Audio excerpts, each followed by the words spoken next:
یوم انسیہ، لہذا آج میں کسی سے بات نہیں کروں گی۔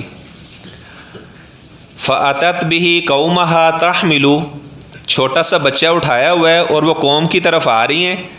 جب لوگوں نے دیکھا، قالوا یا مریم لقد جئت شیئا فریا، اے مریم تو نے بہت برا کام کیا ہے، آپ کا تو نکاح بھی نہیں ہوا تھا، تو آپ نے یہ بچہ کیسے جنم دیا ہے؟ لقد جئت شیئا فریا۔ اب لوگ کہنے لگے یا اخت ہارون ما کان ابوک امرا سوء وما کانت امک بغیہ، اے ہارون کی بہن، آپ کا باپ برا آدمی نہیں تھا، آپ کی ماں تو بڑی نیک عورت تھی، آپ نے ایک ایسا عجیب کام کر دیا، جتنے منہ تھے اتنی باتیں لوگوں نے کرنا شروع کر دی۔ اگر کسی کا بیٹا یا بیٹی کوئی برا کام کرتے ہیں نا، تو سب سے پہلے ان کے باپ کے بارے میں لوگ کہتے ہیں یار اس کا باپ تو ماشاءاللہ حاجی صاحب تھا، اس نے کیسا کردار ادا کیا، فلاں کی بیٹی گھر سے بھاگی ہے، اس کا باپ تو بڑا نمازی آدمی تھا، اس کی بیٹی نے ایسا کام کر دیا، یہ فلاں کے بیٹے نے ایسا کام کر دیا، یار اس کے تو پوری خاندان والے بڑے اچھے لوگ تھے۔ تو مریم سے کہنے لگے اے ہارون کی بہن، آپ کا باپ برا آدمی نہیں تھا، آپ کی ماں بھی بڑی صالحہ خاتون تھی، آپ نے ایک ایسا کام کر دیا۔ مغیرہ بن شعبہ رضی اللہ تعالیٰ عنہ فرماتے ہیں میں نجران کے علاقے میں نصرانیوں سے مناظرہ کرنے کے لیے گیا، تو وہ مجھ سے کہنے لگے کہ قرآن میں اللہ نے فرمایا اے اخت ہارون، جبکہ موسیٰ علیہ السلام اور ہارون علیہ السلام کا زمانہ تو بہت پرانا ہے، تو حضرت مریم ہارون کی بہن کیسے بن گئی؟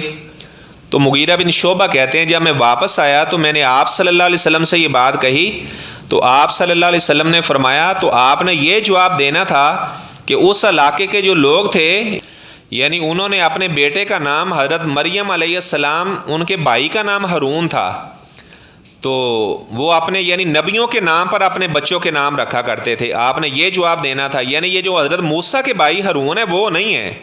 یعنی اتفاق ایسا ہوا حضرت موسیٰ علیہ السلام، ہارون علیہ السلام، ان کے والد کا نام بھی عمران تھا، اور مریم علیہ السلام جو تھی ان کے والد کا نام بھی عمران تھا، لیکن یہاں سے بعض کو مغالطہ لگا شاید یہ وہ ہارون علیہ السلام ہے جو موسیٰ علیہ السلام کے بھائی ہیں، یہ وہ نہیں ہیں۔ تو انہوں نے حضرت مریم سے جب یہ بات کہی فَأَشَارَتْ إِلَيْهِ، کیونکہ بولنے سے منع کیا گیا تھا، انہوں نے بچے کی طرف اشارہ کر دیا، تو وہ تعجب کرنے لگے کہ یہ چھوٹا بچہ کیسے بات کرے گا۔ اللہ تبارک و تعالیٰ نے حکم دیا حضرت عیسیٰ کو کہ میری بندی مجھ سے بدزانی نہ ہو جائے، اب بول کر آپ ہی بتا دو۔ قال انی عبد اللہ، میں اللہ کا بندہ بن کر آیا ہوں، میں اللہ کا بندہ ہوں، اللہ کا بیٹا نہیں ہوں، میں اللہ کا بندہ ہوں۔ قال انی عبد اللہ آتانی الکتاب وجعلنی نبیا، اللہ تعالیٰ نے مجھے کتاب عطا کرنی ہے، وہ شروع کے بچپن کے اندر ہی بتا دیا کہ اللہ تعالیٰ مجھے ایک کتاب عطا کرے گا، انجیل جس کا نام ہوگا، اور اللہ تعالیٰ نے مجھے نبی بنایا ہے، وَجَعَلَنِي مُبَارَكًا أَيْنَمَا كُنتُ، اور اللہ نے مجھے بہت برکت والا بنایا ہے۔ وَأَوْصَانِي بِالصَّلَاةِ، اب قوم والے حیران ہو رہے ہیں کہ چھوٹا بچہ باتیں کر رہا ہے، فرمایا وَأَوْصَانِي بِالصَّلَاةِ وَالزَّكَاةِ مَا دُمْتُ حَيًّا، جب تک میں زندہ رہوں گا میں نماز بھی ادا کروں گا اور میں زکوٰۃ بھی دیا کروں گا۔ حضرت عیسیٰ علیہ السلام یہ باتیں کر رہے ہیں اور ساتھ فرما رہے ہیں اللہ تبارک و تعالیٰ نے مجھے اس بات کا بھی حکم دیا ہے وَبَرًّا بِوَالِدَتِي، میں اپنی والدہ کا بڑا فرما بردار ہوں گا۔ اگر ان کا باپ بھی ہوتا تو فرماتے کہ میں اپنے ماں باپ کا بڑا فرما بردار ہوں گا، فرمایا وَبَرًّا بِوَالِدَتِي، اپنی والدہ کا میں بہت فرما بردار ہوں گا۔ آپ صلی اللہ علیہ وسلم ممبر کے اوپر چڑھے تو فرمایا آمین 3 مرتبہ کہا، صحابہ نے تعجب کیا، فرمایا کہ جبرائیل بدعا کر رہا تھا اور میں آمین کہہ رہا تھا۔ آپ نے فرمایا کہ جبرائیل نے یہ بات بھی کہی کہ جس کے والدین جس کی زندگی میں بوڑھے ہو گئے ان کی خدمت کر کے اللہ سے جنت حاصل نہیں کر لیتا، وہ ناکام اور نامراد ہوا، تو میں نے آمین کہا۔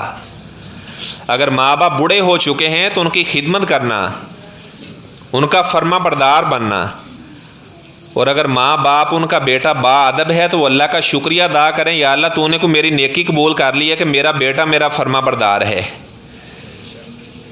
وگرنہ آپ اپنے بیٹے کو کسی بڑے سے بڑے یونیورسٹی میں بھی اگر پڑھا لیں، آپ کا فرما بردار نہیں ہے تو ظاہری بات ہے ماں باپ کو بڑا صدمہ اس وقت پہنچتا ہے جب اس کا بیٹا اس کی نافرمانی کرتا ہے۔ اور نیکی کسی نہ کسی موقع پر کام آ جاتی ہے. ہم نے کسی کے ساتھ نیکی کی ہوتی ہے، اس کا صلہ اللہ تعالیٰ ہمیں اس صورت میں دے دیتا ہے، ہمارا بیٹا ہمارا فرما بردار بن جاتا ہے، ہمارے جوتے سیدھے کرتا ہے، ہر کہنا مانتا ہے. جب بچہ چھوٹا ہی ہو تو اس وقت اسے کام میں لگایا جائے، حالانکہ اس نے کوئی زیادہ کام نہیں کرنے. آپ اسے کہیں بیٹا پانی لے کر آؤ، تاکہ اسی عادت پڑ جائے کہ شروع سے ہی اسے عادت پڑے کہ اس نے کام کرنے ہیں. بیٹا آپ مجھے ذرا دباؤ، شروع میں ہی بچے کو عادت ڈالیے اچھے اچھے کاموں کی. تو وہ فرمانے لگے وَبَرًّا بِوَالِدَتِی، میں اپنی والدہ کا بڑا فرما بردار ہوں. وَلَمْ يَجْعَلْنِی جَبَّارًا شَقِیًّا، اللہ نے مجھے سخت دل نہیں بنایا، میں دل کا بہت نرم ہوں. اللہ نے مجھے سخت، یہ عیسیٰ علیہ السلام پہلی گفتگو اپنی ماں کی گود کے اندر کر رہے ہیں، اور فرمانے لگے وَالسَّلَامُ عَلَيَّ يَوْمَ وُلِدتُّ وَيَوْمَ أَمُوتُ، اللہ تعالیٰ کی میرے اوپر سلامتی ہو جس دن میں پیدا ہوا اور جس دن میں وفات پاؤں گا، وَيَوْمَ أُبْعَثُ حَيًّا، اور جس دن دوبارہ مجھے قبر سے نکالا جائے گا. یہود ان کے پیچھے لگے تھے، وہ معاذ اللہ حضرت عیسیٰ علیہ السلام کو کہتے تھے یہ والد الزنا ہے، ان کو قتل کرنے کے ارادے سے ان کے پیچھے لگے تھے. تو اللہ تعالیٰ نے ان کو زندہ ہی آسمانوں پہ اٹھا لیا. وَمَا قَتَلُوهُ وَمَا صَلَبُوهُ وَلَٰكِنْ شُبِّهَ لَهُمْ، اللہ تبارک و تعالیٰ فرماتے ہیں نہ انہوں نے حضرت عیسیٰ کو شہید کیا ہے، نہ انہیں سولی پہ چڑھایا، ان کو مغالطہ دیا گیا ہے. بر رفعہ اللہ الیہ، اللہ نے زندہ ہی حضرت عیسیٰ کو آسمانوں پہ اٹھا لیا ہے. آپ صلی اللہ علیہ وسلم نے فرمایا قیامت کے قریب حضرت عیسیٰ علیہ السلام نزول فرمائیں گے اور دجال کو قتل کریں گے باب لد کے پاس، اور آپ نے فرمایا کہ وہ جزیہ ختم کر دیں گے. اس وقت جزیہ نہیں ہوگا، اس وقت بس جہاد ہی ہوگا.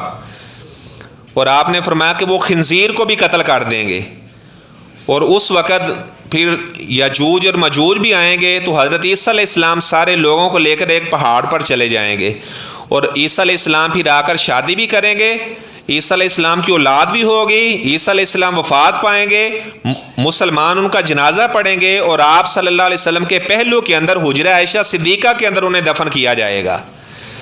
آپ نے فرمایا یہ جو میرا حجرہ ہے یہاں سے 2 نبی اٹھیں گے اور 2 میرے امتی اٹھیں گے. تو عیسیٰ علیہ السلام کی قبر کی جگہ آج بھی اس حجرے کے اندر خالی ہے، عیسیٰ علیہ السلام نے اس جگہ پہ دفن ہونا ہے. اب جو نصارہ ہیں ان کا حضرت عیسیٰ کے بارے میں کیا عقیدہ ہے؟ کہتے ہیں دیکھو جی وہ اللہ تعالیٰ کا بیٹا ہے. وقالت الیہود عزیر ابن اللہ، یہود نے کہا عزیر اللہ کا بیٹا ہے. ان سے پوچھا گیا کیسے حضرت عزیر اللہ کے بیٹے ہیں؟ کہتے ہوا اس طرح کہ جب بخت نصر نے حملہ کیا تو اس وقت جو تورات تھی وہ ساری کی ساری گم ہو گئی، اس کے نسخے بھی جل گئے. اب لوگ بڑا پریشان ہوئے تھے، حضرت عزیر کے پاس آئے، انہوں نے اپنے حافظے کے ساتھ ہی ساری تورات ان کو زبانی لکھوا دی. وہ کہتے ہیں دیکھو جی اتنا بڑا کارنامہ سر انجام دیا، یہ اللہ کا بیٹا ہی ایسا کام کر سکتا ہے. اس وجہ سے انہوں نے حضرت عزیر کو اللہ کا بیٹا بنا دیا. اور جب نصارہ سے کہا گیا کہ حضرت عیسیٰ علیہ السلام اللہ کے بیٹے کیسے ہیں؟ کہتے ہیں دیکھو جی اللہ تعالیٰ نے بغیر باپ کے ان کو پیدا کیا ہے، تو اللہ تعالیٰ کا وہ بیٹا ہوا، مریم اللہ کی بیوی ہوئی. تو اللہ تبارک و تعالیٰ فرماتے ہیں ان مثل عیسیٰ عند اللہ کا مثل آدم خلقہ من تراب، اگر بغیر باپ کے پیدا ہونا یہ اللہ کے بیٹے ہونے کی علامت ہے اللہ کے، تو فرمایا کہ آدم علیہ السلام تو پھر ان کا تو باپ بھی نہیں تھا اور ان کی ماں بھی نہیں تھی، وہ پہلے اللہ تعالیٰ کے بیٹے ہونے چاہیے تھے.